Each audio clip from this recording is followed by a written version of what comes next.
You know, the other day, I was getting to work with some prime rib that the certified Angus beef people sent me, and the salt crust I was making really reminded me of play-doh. Well, I decided that it's been a while since I've made play-doh for my little people, and they've been asking, and I thought, why not? And I'll show you how to do it. This is so easy. And I will say, oh look, one of the kids spilled something on the stove again. Nice. I will say, you may or may not be able to do this part with your kids. It depends on how old they are and how well they listen. I have a little guy that, God love him, you don't do this part with him.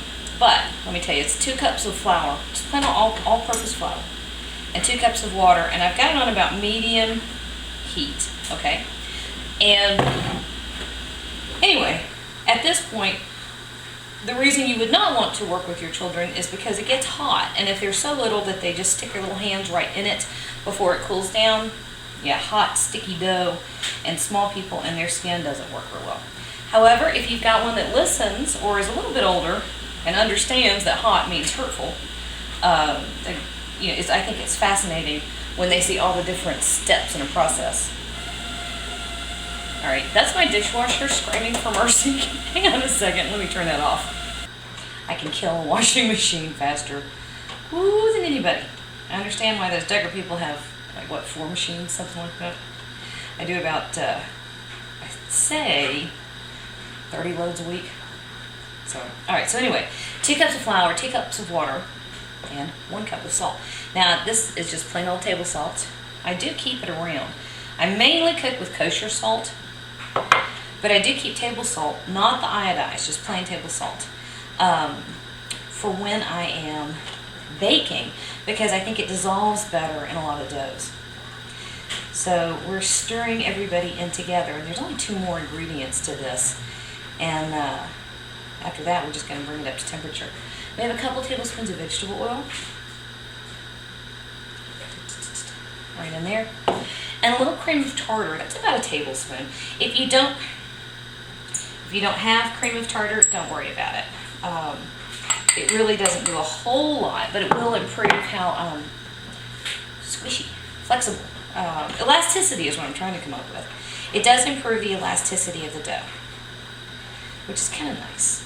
Now, this makes a pretty good sized batch, and I have doubled it, depending on how many kids I'm entertaining at the moment.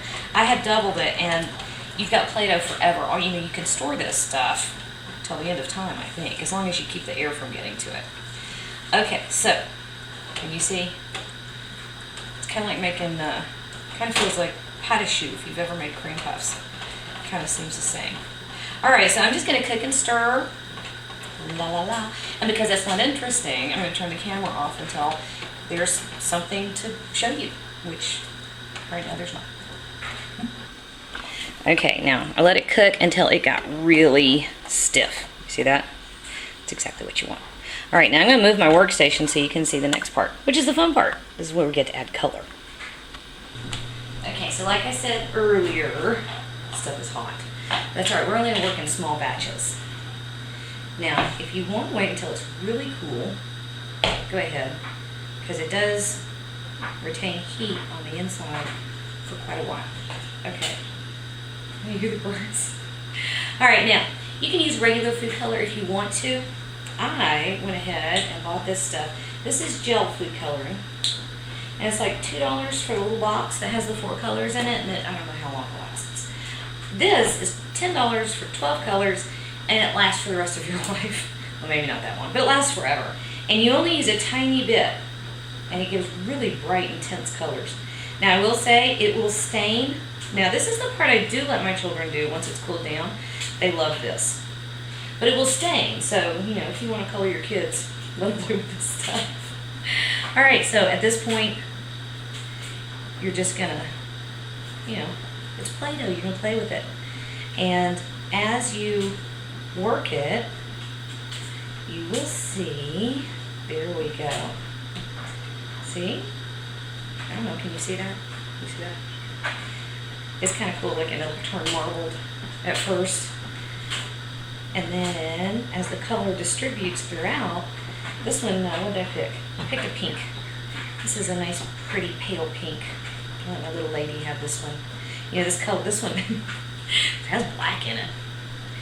And my older kids, believe it or not, have been known on occasion to join in with the little ones. And they'll play with play-doh. Of course, they get, grunge colors. They don't do grunge anymore. That was the 90s. They'll do really dark colors. All right, so there's the pink. That's a really pretty pale pink. Let's do one more. Let's do a blue. Okay. Now, like I said, as long as you don't let the air get to it, and I'll just stick these in baggies. How about royal blue for my little guy? He's very big into what's boy things and what are girl things right now. I'm not sure what started that, but it's probably the age. It's at 3, I think they start noticing. So boy colors are very important. He has anything that my little girl gets, he wants one exactly like it, but he wants the Spider-Man version, whatever it is. And so she has these little fairies that she plays with in the bathtub, and he talks about his Spider-Man fairies because he got one too. Okay. Here we go. This one's still kind of marbly looking.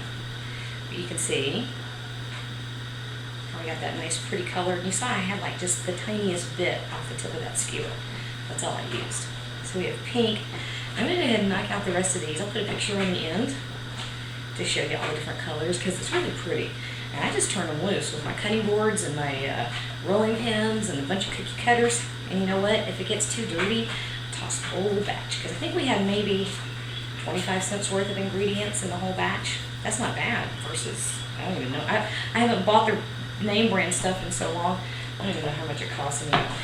But I really don't think it's 25 cents for 5 or 6 batches. All right, so that's it.